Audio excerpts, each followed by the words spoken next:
ఇది చాలా కాస్ట్లీ ఏరియాని. మనం ఇచ్చే రెంట్కి ఇక్కడ టెంట్ కూడా వేసుకునివ్వరు. ఆటో ఆ పాపు వెనక్కి తీసుకోవా కొంచెం. మనం ఇక్కడ రెంట్కి ఇల్లు చూడడానికి వచ్చాం, కొనడానికి కాదు. నువ్వు ఉండవే, నీ పెరమావ గారు పోతే టెంట్లు రెంట్లేం కర్మే, కొంటమే కొంటాం. అయినా చూడాలో నష్టమే ఉంది. ముందే చూసుకుని ఉంచుకుంటే మంచిది కదా. అన్నిటికీ ఉండాలి ప్లానింగ్ ప్లానింగ్. ఓ 5-6 కోట్లు ఉంటుంది కదా.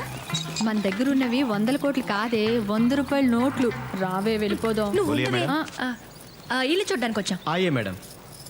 నా మాట వినవే. అయ్యే మేడం. मैडम आपका विजिटिंग कार्ड. Card card. మా ఇంటి వారిని ఇల్లు ఖాళీ చేయమన్నాడని నీకు చెప్పడం, నీతో పాటు ఇలా ఇల్లు చూడడానికి నేను తిరగడం నాది బుద్ధి తక్కువ. ఏమో ఇదేంటే బాబు పులందేవ్లా ఉంది. రావే వెళ్ళిపోదాం. Yes please. ఇల్లు అమ్ముతావని బోర్డు పెట్టారు కదా. వాచ్మెన్ లేడా? వాడన్నీ చెప్పుండాలే. 5 కోట్లు అవుద్ది, చూస్తారా? చూడ్డానికి వచ్చాం, కొనడానికి కాదా? ఫస్ట్ చూడాలి కదా. రేయ్ हाँ मैडम. వీళ్ళకంటా ఇల్లు చూపించు. Okay madam. ఏయ్ వాళ్ళని చెప్పులు బయట ఇడిచిరమ్మని చెప్పు.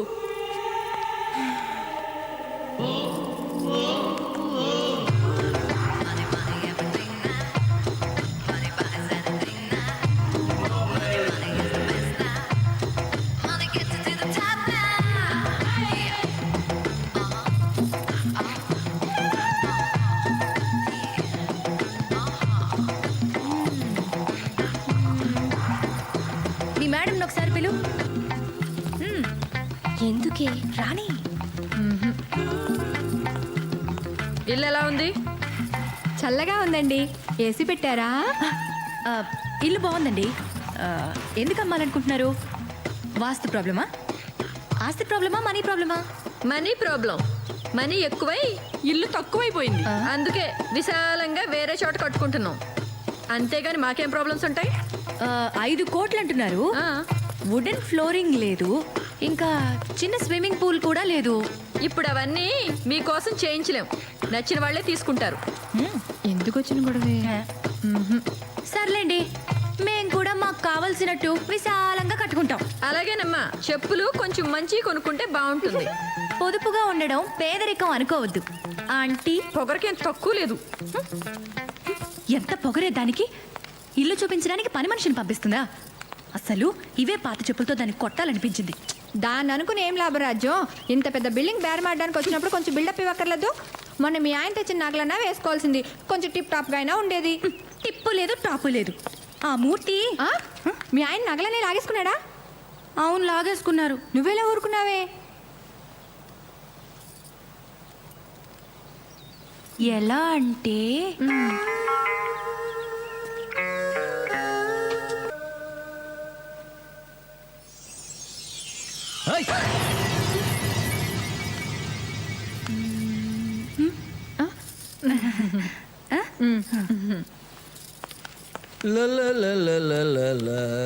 ఎక్కడ ఇది?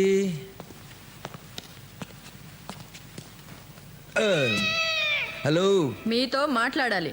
చెప్పు. ముందు కూర్చోండి. కూర్చుంటే కానీ చెప్పవా? ఏంటి ఎక్కువ మాట్లాడుతున్నావు? నేనేం ఎక్కువ మాట్లాడుతున్నానే? నేను ఇచ్చిన కట్నం డబ్బులతోనూ మా నాన్న రికమెండేషన్తో నువ్వు ఉద్యోగం తెచ్చుకుని కనీసం ఈ ఒక్క పని కూడా సరిగ్గా చేయలేవా నువ్వు? ఇంట్లో పని చేయడానికి పని మనుషులు ఉన్నారు, వంట చేయడానికి వంటాళ్ళు ఉన్నారు. ఇంకేం కావాలి? మరి వంట పని చేయడానికి నీలో లోపం వల్ల ఇప్పటి వరకు పిల్లలు పుట్టలేదు. ఇటు పిల్లలు లేక అటు వజ్రాలు లేక ఎందుకు నీ బతుకు? వారం రోజుల్లో వజ్రాలు తెచ్చిచ్చావా సరే, లేకపోతే నేను నీకు విడాకులు ఇవ్వాల్సి వస్తుంది. జాగ్రత్త. మాకు గవర్నమెంట్ జీతాలు ఇచ్చేది పెళ్ళాలకు వజ్రాలు తెచ్చివ్వడానికి కాదు. నాకు అదంతా తెలీదు. వజ్రాలు తెచ్చిస్తావా లేకపోతే నేను చచ్చిపోమంటావా? అది నీకు సరిపోదే. ఊరికే నవ్వులాట కన్నా ఓసి పిచ్చి మొహమా, కూల్గా నా మాట విను. ఆ డైమండ్ బాక్స్ నా చేతికి రాగానే అందులో సగం వజ్రాలు తీసి దాచేసి అలాంటివే డూప్లికేట్ వజ్రాలు అందులో పెడతా. అప్పటికి ఏ గొడవ ఉండదు. అయ్యో, మీరు ఇంత ప్లాన్ వేశారా? మీ ప్లాన్ తెలియక అనవసరంగా తిట్టేశానే. పోలే, తిట్లు చెరిపేసుకోండి. నువ్వు ఎప్పుడు ఇంతే రా, నీ పని చెప్తా. ఆస్తులు పెరిగితే అవసరాలు పెరుగుతాయి, అవసరాలు పెరిగితే ఖర్చులు పెరుగుతాయి, ఖర్చులు పెరిగితే సంపాదన పెరగాలి. మన మన దగ్గరున్న వజ్రాలతో ఇలాంటి షాప్లో 10 100 పెట్టచ్చు.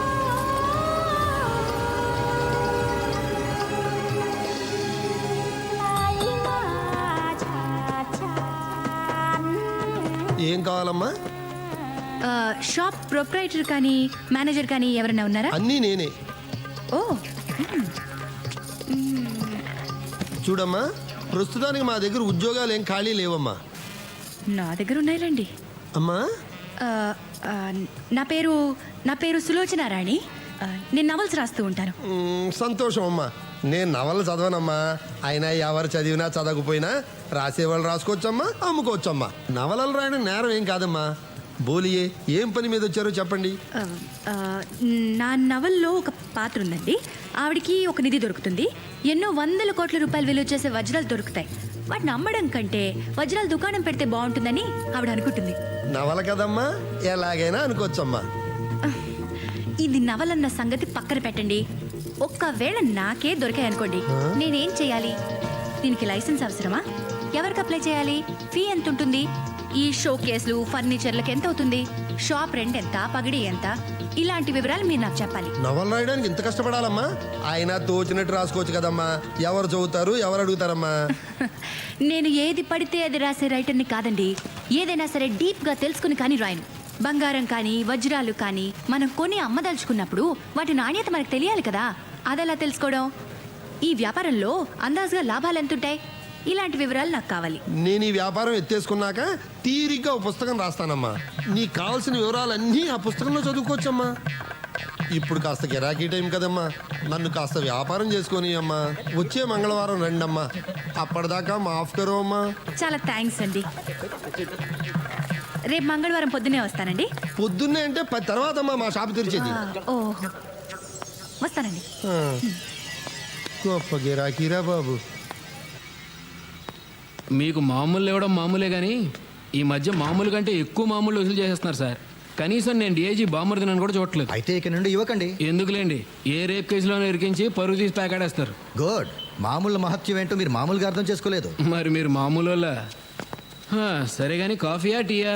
ఈ ఎండల్లో కాఫీలు టీలు తాగే ఎదవ ఎవడండి? పోనీ కూల్ డ్రింకో? కూల్ డ్రింక్స్ తాగడం మానేసి చాలా కాలం అయింది. అర్థమైంది. రేయ్ సార్, ఫ్రిడ్జ్లోంచి చల్లటి బీర్ తీసుకురా. అలాగే సార్. బిజినెస్ ఎలా ఉంది? ఏముందండి, రోజుకో కొత్త మోడల్ పెద్ద కార్లు వచ్చేస్తున్నాయి. ఇంకా ఈ చిన్న కార్లు ఎవరు కొంటారు చెప్పండి?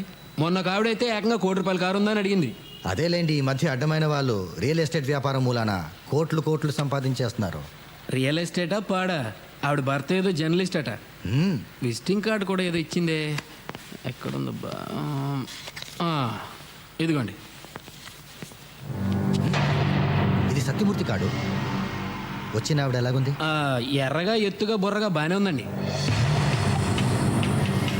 రేయ్ బీర్ తీసుకురా. డ్యూటీ మీద ఉన్నాను సార్, తాకూడదు. థ్యాంక్స్, నాకు అర్జెంట్ పని ఉంది, వస్తాను. దాన్ని ఫ్రిడ్జ్లో పెట్టే. ఈ నెల మామూలు దబ్బేది కాకుండా మిట్ట మధ్యాహ్నం బీరోటి.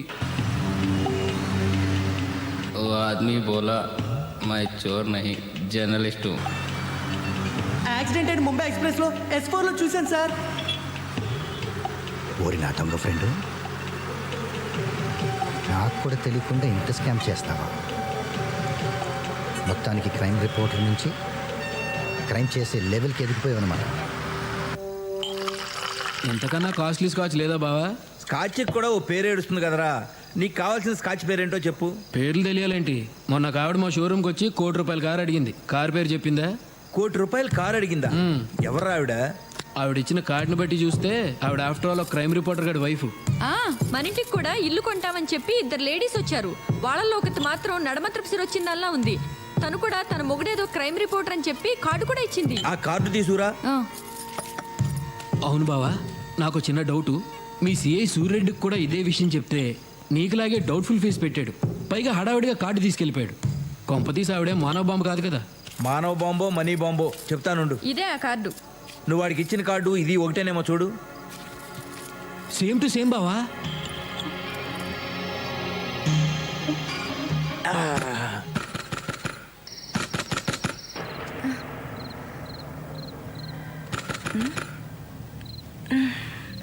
మూర్తి, మూర్తి, ఏంటి ఎవరో తలుపు కొడుతున్నట్టున్నారు చూడు.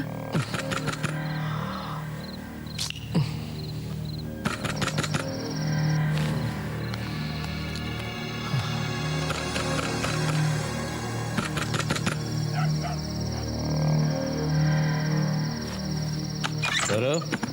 ఏంట్రా సూర్రెడ్డిని? ఏమైంది? ఏమైందేంట్రా? ముందు తలుపుతారు. ఏంట్రా? ఏంటా రేయ్. ఆ ఎర్ర సూట్ కేసు ఎక్కడ పెట్టావరా? తాగొచ్చి ఏంట్రా ఈ గోల? పొద్దున మాట్లాడుకుందాం, ఇంటికెళ్ళు. పొద్దున్న మాట్లాడేదేంట్రా? అన్ని విషయాలు ఇప్పుడే తెలిపోవాలి. అదేగా బెడ్రూమ్. ఏయ్, తెలుస్తానురా. సూరి, ఏ మెట్లకిదే నీకు? ఏంట్రా ఇది? ఆస్కెల్ మెంటల్ నాకు కాదురా నీకు. అన్నీ తోస్తావరా? పక్కకి జరుగు. ఫ్రెండ్ వాళ్ళు ఊరుకున్నాను, వెళ్ళు. సిఐనే కొడతావరా?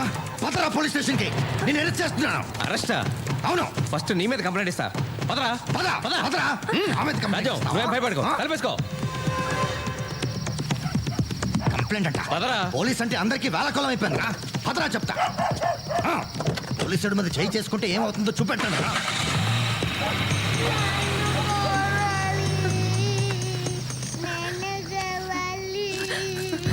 తల్లి కనక మహాలక్ష్మి, మమ్మల్ని నువ్వే కాపాడాలి. సిరి, భయపడకమ్మా. వజ్రాలు వద్దు, పాడు వద్దు. మేం బాగుంటే అదే 10,000. ఇప్పుడు మమ్మల్ని ఆదుకునే వాళ్ళెవరు? చంద్రరావు.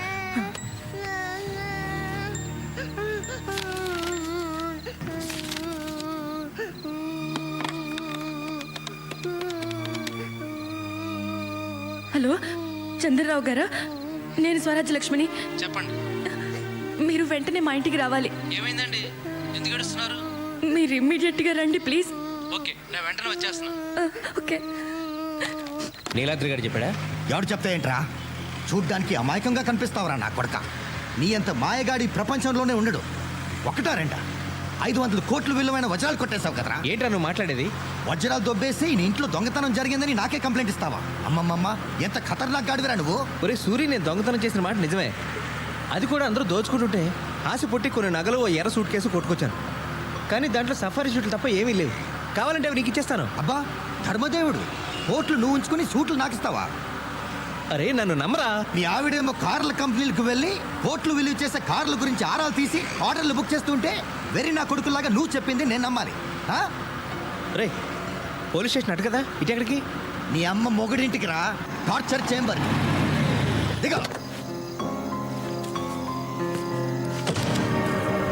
దిగో. నువ్వు ఫారెన్ టూరిస్ట్వి కదా, చూపెడతా రా. రేయ్, ఎక్కడ తీసుకొచ్చారా? ఎక్కడికా? వ్యధ వేషాలు వేయడానికి ప్రయత్నించుకో. సూరి, చూపెట్టాను రా. రేయ్, కూర్చో. కూర్చో. చూడు, ఎంత దొంగకైనా ముందు కాస్త మర్యాద ఇవ్వడం మాకు అలవాటు. అలాగే నువ్వు కూడా మర్యాదగా ఆ వజ్రాలు ఎక్కడున్నాయో చెప్పు, వదిలేస్తా. లేకపోతే షూట్ చేస్తావా? చేయరా. No no no no. Shoot చేయడాలు, నకిలీ ఎన్కౌంటర్లతో నాకు బోర్ కొట్టేస్తుంది.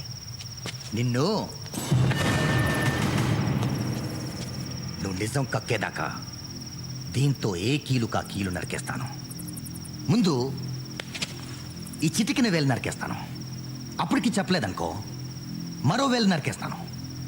ఆ తర్వాత అమ్ముకో, బెటర్. అంతకంటే నీకేం లాభం ఉండదు. కాళ్ళు వేలు తీసేసిన నువ్వు నిజం చెప్పవని నాకు తెలుసు.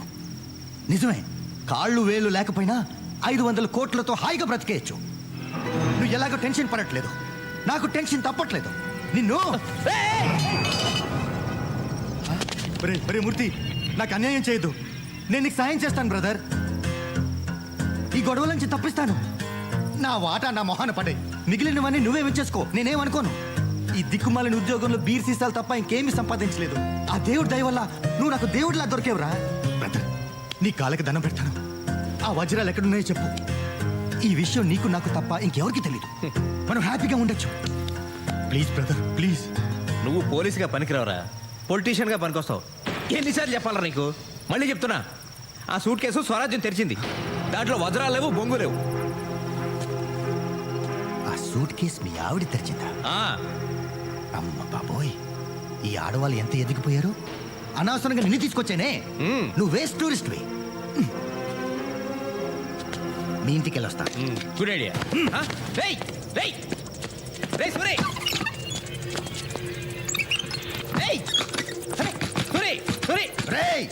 నీకు మటుకు నేను వాటా ఇవ్వండి రా. తలుపు ఏయ్!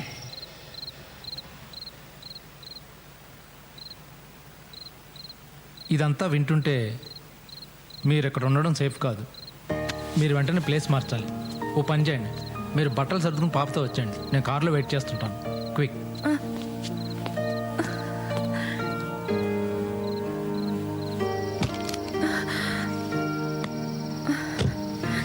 స్వరాజ్యం గారు, డైమండ్స్ తెచ్చారా? మా కష్టాలన్నిటికీ అవే కారణం. వద్దులేండి. స్వరాజ్యం గారు, మనం చాలా తెలివైన వాళ్ళు అనుకుంటాం. మనకంటే పోలీసులు చాలా తెలివైన వాళ్ళు. వాళ్ళు ఏది వదిలిపెట్టకుండా వెతుకుతారు. బెడ్రూమ్లో, బాత్రూంలో, కిచెన్లో, ఆఖరికి సెప్టిక్ ట్యాంకర్ని కూడా వదిలిపెట్టరు. అప్పుడు నేనేం చేయాలన్నా మీకు ఏ విధంగానూ సహాయం చేయలేను. తర్వాత మీ ఇష్టం.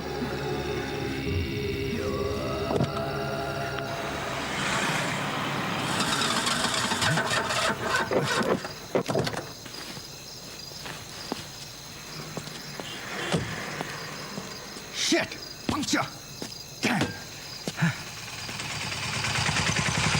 Auto! Auto! బాబు త్వరగా పోనీ, మల్కాజ్గిరి.